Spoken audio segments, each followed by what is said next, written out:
Kohët e fundit, organizata Freedom House publikoi studimin e saj vjetor mbi lirinë e shtypit. Raporti i fundit tregon se ka tendenca veçanërisht shqetësuese në ish-bashkimin sovjetik, Azi dhe në Afrikën nën-sahariane. Studimi përforcon mesazhin e një dokumentari të ri rreth shtypjes së medias ruse dhe vrasjen e qindra gazetarëve rus që nga rënja e Bashkimit Sovjetik. Filmi titulluar 211 Ana përqendrohet tek gazetarja ruse dhe aktivistja e të drejtave të njerëzit Ana Politkovskaja, e cila u vra në vitin 2006. Ajo kishte raportuar gjerësisht mbi lidhjet ruse me krimet e luftës në Çeçeni dhe kishte kritikuar hapur presidentin atëhershëm Vladimir Putin.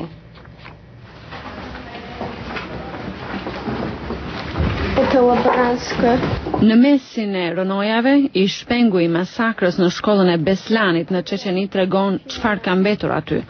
5 vjet më parë, gjatë një rrethimi 3 ditor, çeçenët armatosur mbajtën peng më shumë se 1000 njerëz, shumica fëmijë. Terroristët kërkonin përfundimin e luftës në Çeçeni. Qeveria ruse refuzoi të negocionte. Qindra vetë vdiqën gjatë sulmit të ushtrisë ruse. Sulmi shfaqet në plan të parë në dokumentarin e Paolo Serbandinit, 211 Ana. Serbandini e paraqet atë si një shembull tragjik të një qeverie ruse e paepur për të vazhduar luftën. Dmitri Muratov është kryeredaktor i gazetës ruse Novaya Gazeta. Категорически не хотела власть идти на то, чтобы начались.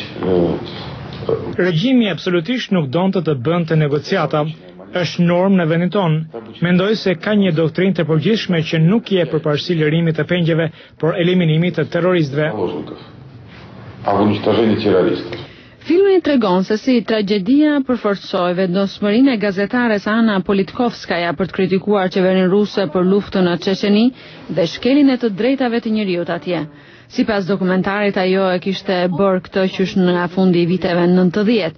Në pamjet nga arkivat, ajo thot se ishin përpjekur ta vrisin në vitin 2004. Ana tregon rastin kur gjatë një fluturimi për në Çeçeni, ju servir çaj i elmuar.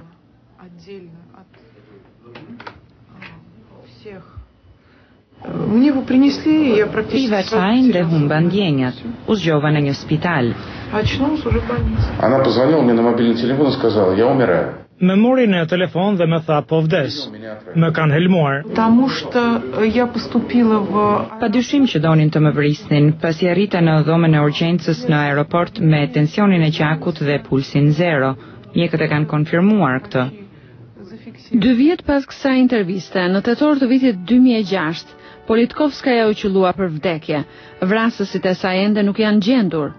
Ela Esojan, menaxhere e programit Freedom House për Kaukazet, thotë se Rusia sot është një nga vendet më të rrezikshme për gazetarët dhe aktivistët e të drejtave të njerëzit. Just this year we saw absolutely 2 brazen murders in broad daylight in Moscow. Vetëm këtë vit pam 2 vrasje makabre në mes të ditës në Moskë, ato të Stanislav Markelov dhe Anastasi Baburova.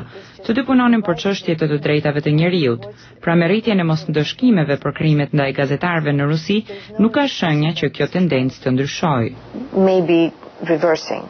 Dokumentari tregon në fakt se rusët janë bërë apatetik dhe cinik rreth shtypjes.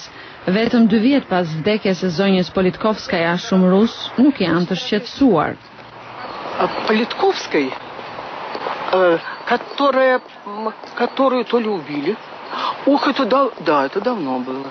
Мы знаем фамилию, знаем имя на слуху как журналистку, но конкретно чем занималась, мы не знаем. Знаете, поэтому... у нас в стране это уже менее интересно, чем у вас, наверное. Да, но это был 211-й журналист, который был убит после... Ну, а после этого, наверное, был 212-й убитый, 213-й. Какая разница?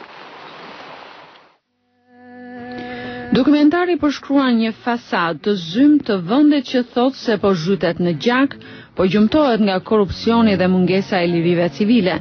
Dhe megjithse shikuesi nuk gjen rrugëzgjidhje në film, ai e kupton se ka ende njerëz të gatshëm të rrezikojnë jetën e tyre për të zbuluar të vërtetën.